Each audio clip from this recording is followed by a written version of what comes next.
Hi, I'm Sue Ellam and I'm a professional tarot reader.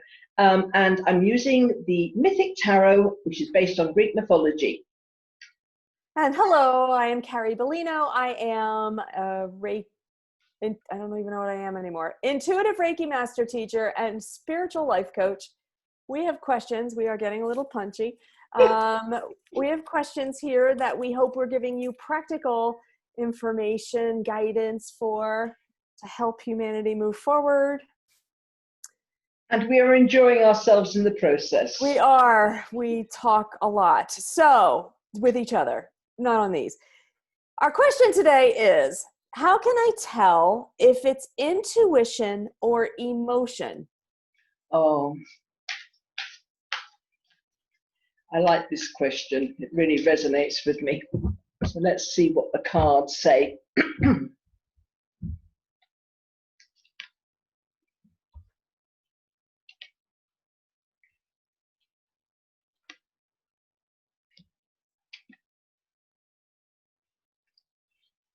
I don't know if it's intuition or emotion.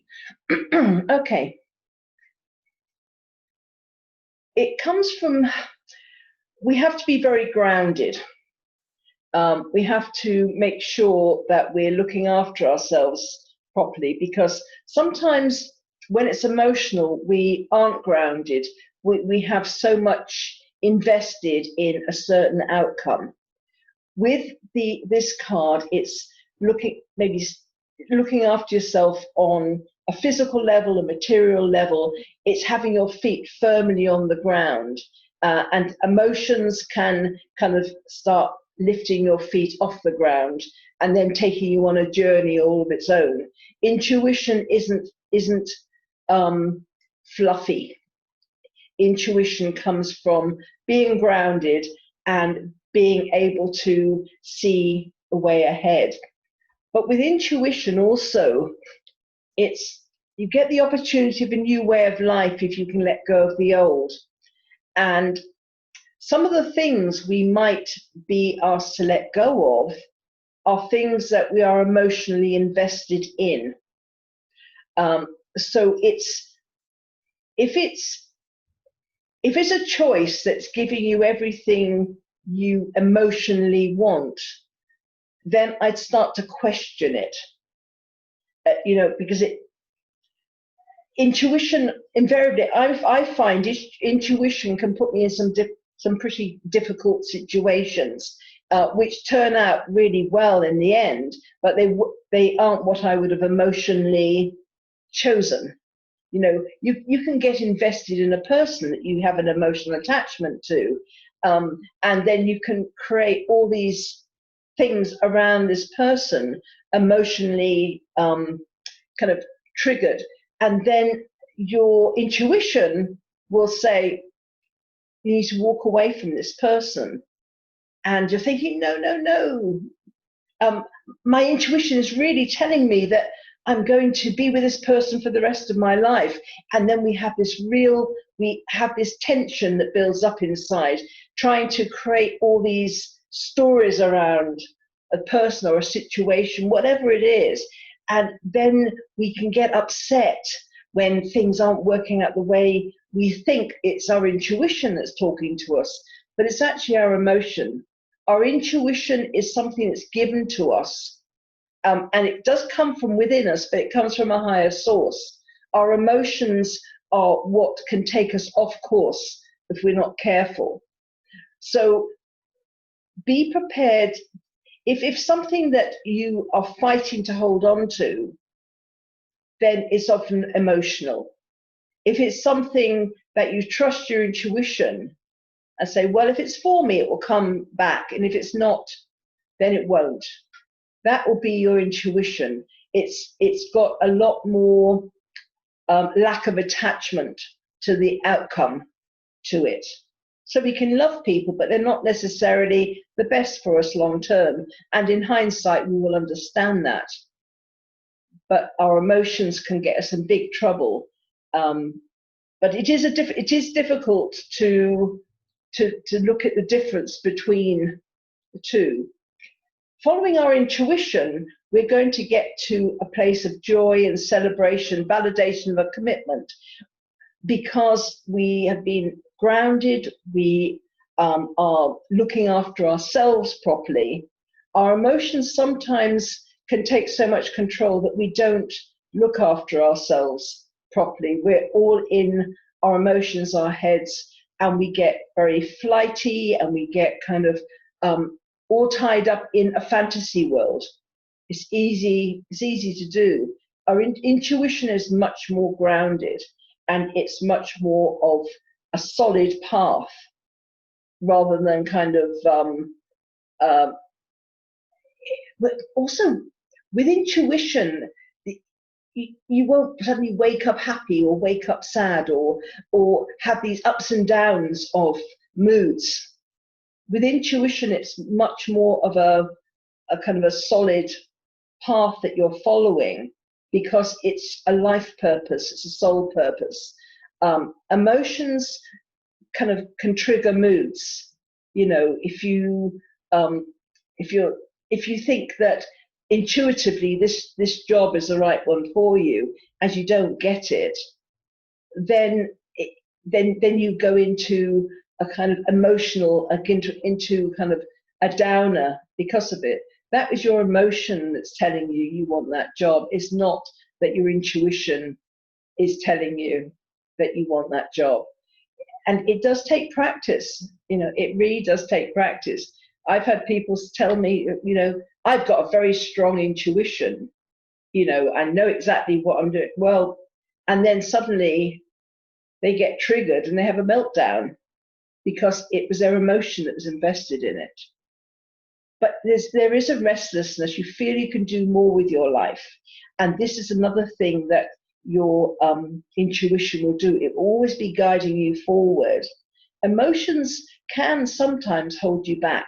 It can hold you into places that you've been in for a long time, or relationships you're in for a long time. There's an emotional tie to it. There's a purpose why you think it would be good for you. However, if you can get rid of this attachment to the outcome of how you think it has to be, and just be prepared to follow your intuition wherever it goes without you having any thoughts about it at all, then it will take you to some wonderful places. You will feel, I can do more with my life. You know, my emotions will then feel like a ball and chain, something that have held you back.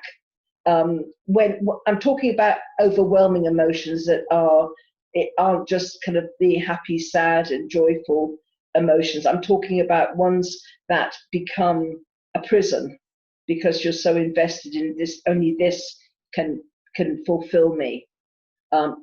Intuition is being open and being restless, feeling you can do more with your life, and then being prepared to follow wherever it leads. And that's those are the cards. Thank you for that. And yeah, I get asked this question a lot as well. So, and I find it challenging at times as well. So here's what I coach people on. Here's what I believe. Here's how it feels to me. There are three ways that I see intuition playing a part. And if you haven't watched yesterday's video, I talked a little bit about how our soul is a higher vibrating part of us that kind of has all the answers and knows where it's going. And if you want to tap into or watch yesterday's video, it kind of set the precedent for what I'm going to share now. But I see that there's three ways of tapping into your intuition. And one of them is your gut feeling. Your gut, and this is what Sue was talking about being grounded and not being fluffy. I loved that. It is yes or no. Your gut says turn right, turn left. Your gut says this is yes, this is no. It's non-emotional. Your intuition in this respect is just words. It is just direction. But that's when we talk about our gut instinct. that is non-emotional. Very trusted, very trustworthy. Trust what your gut instinct, it says. Trust what the first thing you hear, or the first direction that you get when you ask yourself a question. That's your gut. But it also can come through an alias, kind of like emotional. And I coach people to say, like, how does this feel? How does this feel? And that's a little different than emotions. Does this feel right? Does this feel peaceful? Does this feel good to you? And again, it's not those highs and lows of this emotional investment that Sue was talking about. Those are emotions. I'm talking about what emotion is triggered when you think about this option. How does working with that person feel? Does it feel peaceful? Does it feel exciting? Does it feel, in that case, your emotions are triggering are not triggering your intuition, are signals to what your intuition is giving you. But again, it's not a marriage. It's not a commitment to the emotion. That is different in intuition. This is more what emotion is triggered by this new path or by this option. And that's when your emotions can be helpful. And then the third way is your thoughts. And your thoughts are often what get us into trouble. But if you get a thought, and let's say, I should go to the grocery store today. That's your thought. So then you take it to your gut. Is it yes or no? Am I going to the grocery store or not? Or you take it to your heart and you say, how does it make me feel if I go to the grocery store today? Does it feel okay? Does it feel right? If your answers are yes, then go to the grocery store. And it may be your intuition guiding you because you're going to see someone there or meet someone there or have an old school friend there or whatever. You have no idea. You have no idea what your soul is concocting up there. So I use that kind of as a glib example, but not, because if you learn to tap into your intuition and learn to trust what your gut or your heart is saying in any given moment, when you get the really big questions, the really big life proposals, it's easier to discern how you feel because you've had lots of practice with the little tiny things. So I'm sure Sue is in agreement with me. It is really important to tap into that intuition as much as you can, as often as you can during your day, so that it becomes second nature. Absolutely. Absolutely. And it takes you on some wonderful journeys. You never know. I mean, I make a practice of not making appointments too far ahead. Maybe it's to do with business or readings and different things. That's a different thing. But because my intuition can make a liar out of me. Something else will turn up and you feel I have to do that. So I do try to keep myself as free as possible, kind of outside of the work that I do. Obviously, there's a commitment you make for that. But you never know where it's going to end up. You know, life gets exciting. You don't know what's happening, what's around the corner. What fun is that? Agreed. Agreed. So your challenge for today is to listen to what your gut is telling you. Yeah. Yeah. And it's a bye from me. We'll see you tomorrow. Make sure you like, subscribe, and share. Okay. Bye.